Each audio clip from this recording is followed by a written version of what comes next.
Hi everyone, welcome to our channel. So ఈరోజు మీకు ఒక యూస్ఫుల్ టిప్ అనేది చెప్తున్నానండి. అది ఏంటి అంటే మనందరి ఇళ్ళల్లో సిజర్స్ అయితే ఉంటాయి కదా. సో ఈ సిజర్స్ అనేవి మనం యూస్ చేయగా షార్ప్ అనేది పోతుంది అనమాట. షార్ప్గా ఉండదు, కొన్నిసార్లు సరికి కట్ అవ్వదు.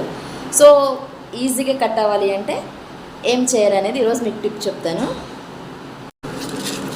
సో మనందరి ఇంట్లో ఇలా యూజ్ చేసేసినటువంటి ట్యాబ్లెట్స్ అయితే ఉంటాయి కదా, ట్యాబ్లెట్ షీట్స్. సో వీటిని ఇలా కట్ చేయండి. మొత్తం షీట్ అంతా కూడా కట్ చేస్తూ ఉండండి. ఇలా కట్ చేయడం వలన ఏంటి అంటే సిజర్ అనేది చాలా షార్ప్గా అవుతుందండి.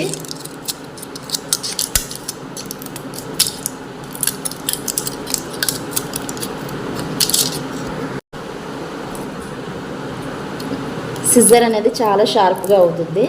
మీరు కూడా ఒకసారి ట్రై చేయండి. సిజర్ షార్ప్గా చేయడం కోసమే కాదండి ఈ షీట్స్ అనేవి యూజ్ చేసేది. ఇంకా మనకి మిక్సీ గిన్నె ఉంటుంది కదా, మిక్సీ గిన్నెలో ఈ బ్లేడ్స్ అనేవి చాలా షార్ప్గా ఉండాలి అంటే ఈ షీట్స్ అనేవి కట్ చేసి దీంట్లో ఒకసారి మిక్సీ పట్టినట్టయితే కనుక ఈ మిక్సీ గిన్నె యొక్క బ్లేడ్స్ కూడా చాలా షార్ప్గా అవుతాయండి. ఒకసారి మీరు కూడా ట్రై చేయండి. చాలా షార్ప్గా అవుతే మీకే తెలుస్తుంది ఆ విషయం అనేది. వీడియో నచ్చినట్లయితే లైక్ చేయండి, షేర్ చేయండి, సబ్స్క్రైబ్ చేయండి. Bye bye.